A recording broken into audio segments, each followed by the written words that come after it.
happened between a sunup and a sundown. In this case, I'd found a boy named Johnny Sharp with his life wasting away, and I'd spent that day with him listening to the way he'd lived and stayed by his side during the process of his dying.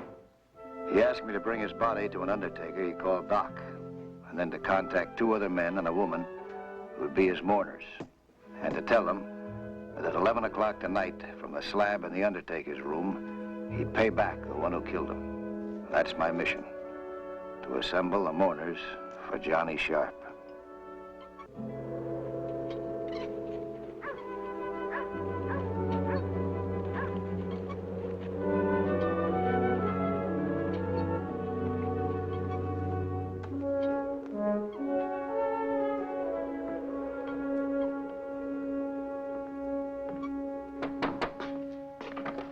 Good evening, Mr. Colton, isn't it? Come in, come in.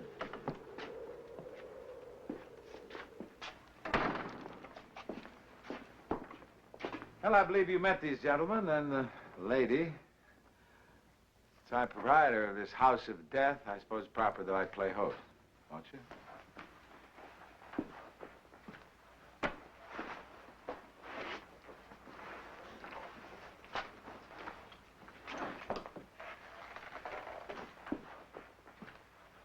Mr. Colton, aside from making yourself available for gratuitous deathbed comments, what do you do? Oh, a little bit of everything, Doctor. Just prior to the deathbed comment, I was on my way to Santa Fe. Then I met up with Johnny Sharp. Did he tell you about himself? Some. Did he tell you that he was a thief and a gunman and a killer? He made that pretty clear, along with a brief sketch of the 4 people that he wanted to mourn for him. You raised him, didn't you, Doctor? No, I didn't raise him. I fed him, clothed him intermittently. Had no parents. Down through the years, took 3 bullets out of his hide, sutured up a knife cut in his cheek, opened that door for him more than a dozen times, let him in here when he was running away from the law or another gunman. His enemies, who were legion and myriad. He was a violent young man. As to the other citizenry that he invited here this evening, the following might be said. Mr. Beneke here, when the good Lord passed out consciences, souls, hearts, call them what you will, Mr. Beneke was stalking an angel with an idea to robbery, mayhem, or murder, so he missed out. He arrived on this earth an empty vessel, completely devoid of any human feelings whatsoever. He was Johnny Sharp's friend. Which brings us to his other friend, huh? That would be Mr. Philby. Oh, Mr. Philby. Mr. Philby invented cowardice. There is a species of human being who will sell out their own mother. It would not be difficult to extract that promise from Mr. Philby. However, it's questionable that he could deliver. Now, that may be his singular claim to honor. Which brings us to the 3rd mourner, Miss Peggy Woodward. A damsel fair of face and form. She was born with a heart and a spine. She's generally quite whole. The parenthetic aside, however, her capacity for love is limited to currency and expensive baubles. Her courage is a matter of record only when she's finding and coveting these rather expensive accoutrements. In short, she's a grasping lady. She has perpetual hungers, and she's dedicated to the rich life and the high sections of the hog. Oh, the cultured voice of the contented man. No hungers from you, huh, Doc? Sticking syringes of preservatives into some uncomplaining carcasses who are beyond the point of caring just what company they keep. And you, you presume to judge. She's right. You have no right to judge anybody, Doc, especially Johnny Sharp. You hated him. You always hated him.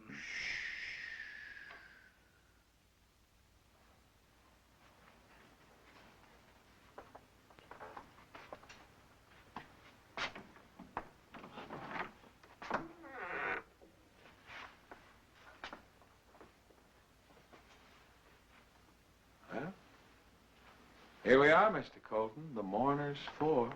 Now that you've heard our deficiencies as human beings, do you have any comment? I have a question. Why, in the name of anything holy or unholy, would young Mr. Sharp want to waste even a fraction of his eternity to rise up at 11 and see any single one of you?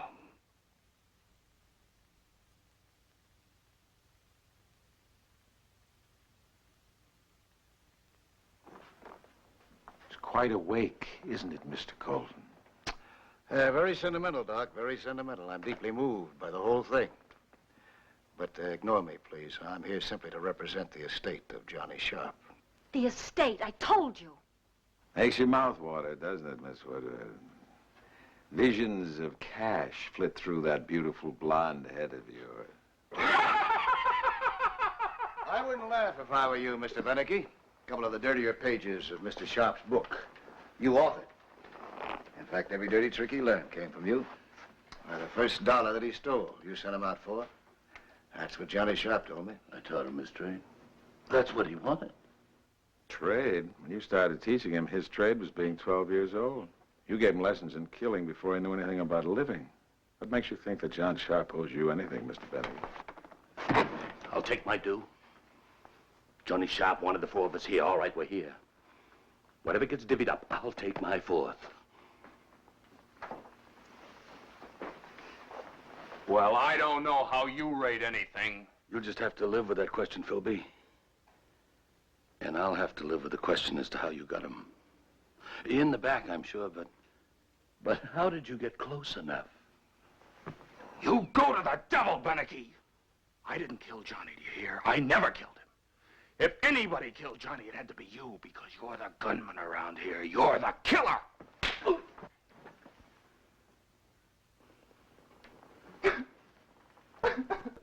Get up, Philby. Let's have a little dignity here. 2 deaths tonight, Doc. Johnny Sharp's and, Mr. Philby's manhood. Check with your beloved Peggy, my dear. Use his style. Never to the face, wait till the back is turned. I didn't kill him. I swear I didn't.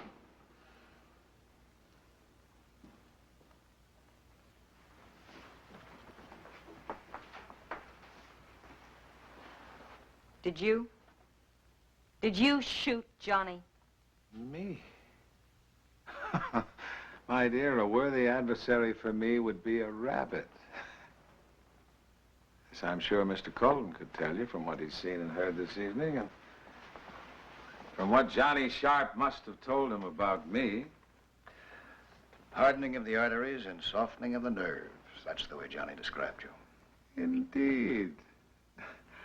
Well, I entered that rather advanced stage of senility 20 years ago. Isn't it a pity I couldn't conjure up the courage to get out of this place?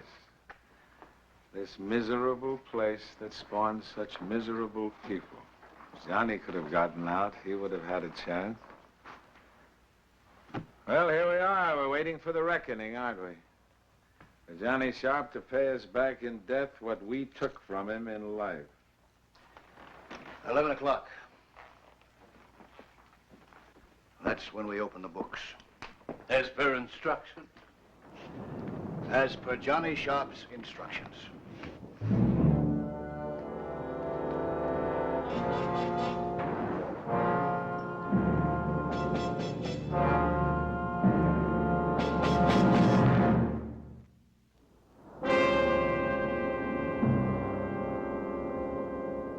Well, I'll say this for Johnny. He picked a proper night for it. Oh, can't you feel it in the room, friend? The greed, the hunger. Oh. Itchy and sweaty palms could make a noise. You'd hear a roll of thunder that'd blast your eardrums. I can read your mind, Mr. Beneke. I can hear what you're thinking. Let it be me, Johnny. Let it be me. While you take your final, sour, raspy, death-covered breath. let me take the coins off your eyes for services rendered for turning you into my dirty image. Give it back, Johnny. Pay me back. That's what you're thinking, isn't it, Mr. Beneke? That's what you hope for. For love. For love. Johnny, for love. Leave me something. There wasn't enough when you were alive. There was never enough, Johnny. Anything, whatever it is. Whatever you got sewn in your seams, Johnny. Whatever you've scraped up and bled out through 25 years of hectic, frantic life, Johnny. Leave me something.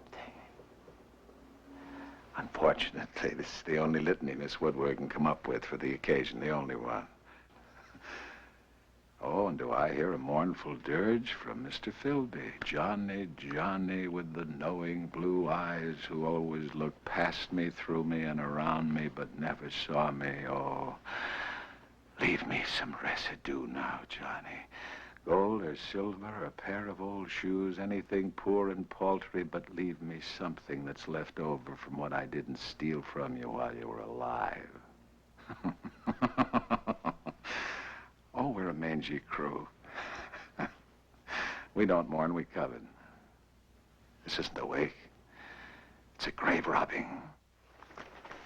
Why don't you stop judging everybody, old man? And why don't you take a look in the mirror? Take a look at what we see.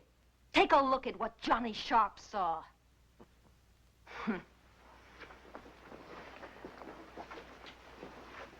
Roomy eyes and a dirty shirt. And an illusion that you sit on the right side of God. Oh, somewhere along the line he picked up a dictionary and a set of Shakespeare. But you could never find the language to tell Johnny Sharp that he was loved or that he was needed. Or that sometime in his short and lonely life there might be one man who could be his father. Now look, you want to talk about guilt, then you better spread it around. Because every time you opened that door for Johnny Sharp, every time you cut out his bullets, you took pieces out of him that didn't grow back. You gave him no love. You gave him no love at all.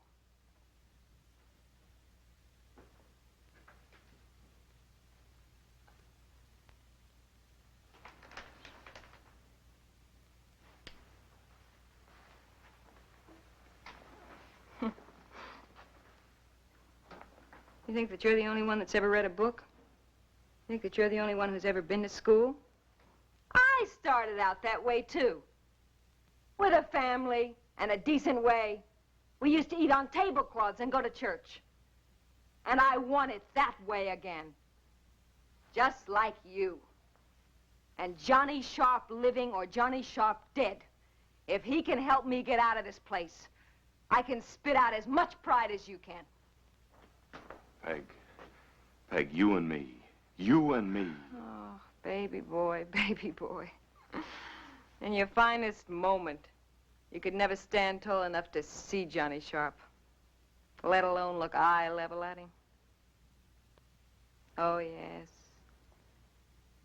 You mark that, Doctor, as one of the other small truths to accompany Johnny to his grave.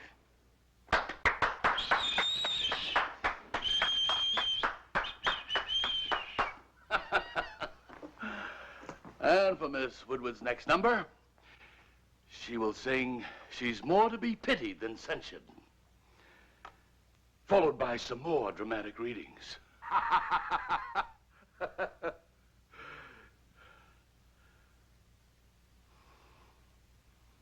Look, it's almost 11 o'clock. Let's have it. I don't care if it's a lot, something, or nothing, but let's hear what it is, huh? You need glasses. This isn't Philby. Nobody walks out on me.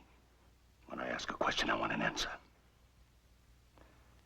Philby, Beneke, or any other man over the age of 16, they don't order me. They don't put their hands on me. Tell me about it, Mr. Colton. Tell me about you. I don't even even know what your trade is or your style.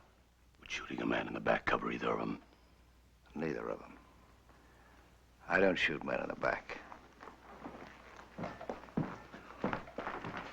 Well, I guess everybody just got carried away by the evening's entertainment. Dead or alive, Johnny Sharp was nothing more than a high-pocketed little gunman. He was no better than anybody else. Put on his pants one leg at a time.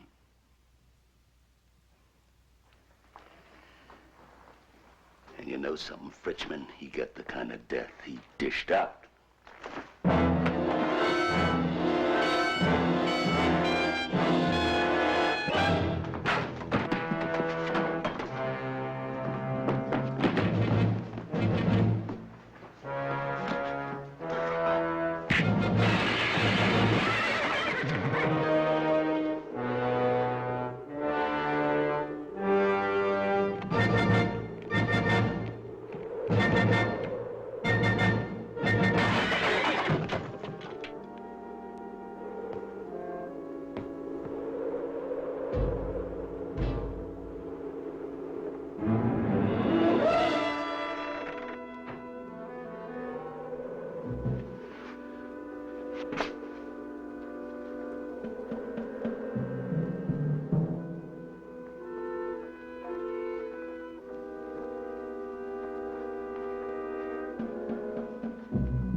Well, I guess the eulogy is complete now, Mr. Colton. What had to be said has been duly said. Well, Johnny Sharp, rise and shine, haunt her accuser. Do something. He already has. He already has. He's picked out his murderers. You, Miss Woodward, you, Mr. Philby, you, Mr. Beneke, and you, Doc. You all had a hand in it. Indeed, we did. Well, I don't understand. Don't you? In his last 30 minutes, Johnny Sharp told me the story of his life. Told me about the 4 people that he believed in, 4 people he loved. What they did to him in the name of love. He told it all to me. To me because, well, there was no priest, there were no friends. And there was no time left for him. A legacy of Johnny Sharp.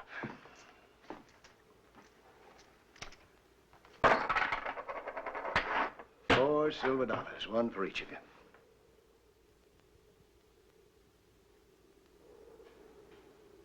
Whoever done him in took the rest of it. How right you are. They took the rest of it. In the back, they got him in the back. They shot him in the back. No. No, nobody shot Johnny in the back. You know what it was, Doc. I've known for over a year. He had consumption. None of you noticed it. How quiet he was. How much in pain.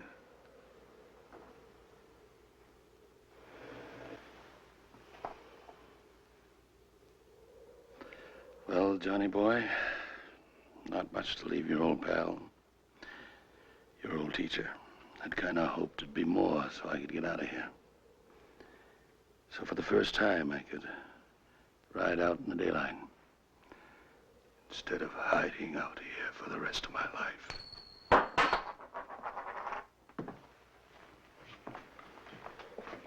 It isn't fair. It isn't fair at all. Well, are you satisfied with him now? How far are you gonna go on 1 silver buck? How far? Not far enough.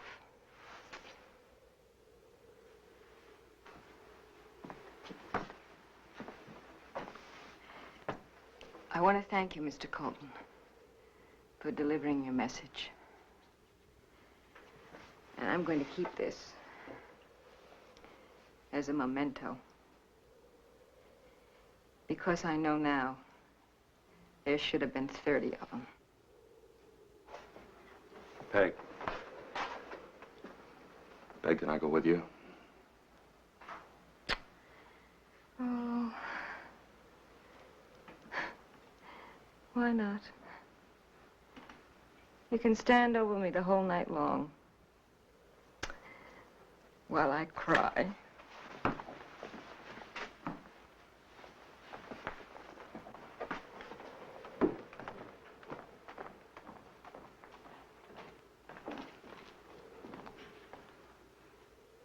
Anything else, Doc?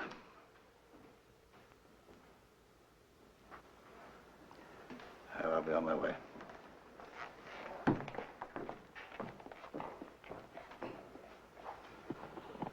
Mr. Colton?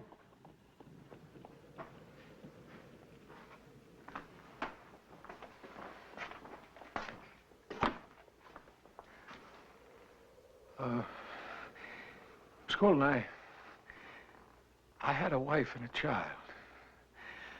They died of the fever. And I let grief turn to bile. So when Johnny Sharp held out his hands to me as a young boy, the only thing I could think of was my loss, my own son. He held out his hands to me out of need. A desperate need, and I denied him. I denied him out of misery, longing. I denied him out of a filthy, self-seeking acid of an aging man going to sea. And I never told him the one big truth. That he was lost. Not that this matters now, but I just wanted to tell you that as of this moment, sir, this is a wake. Now he'll get mourned. It matters, Doc. It matters.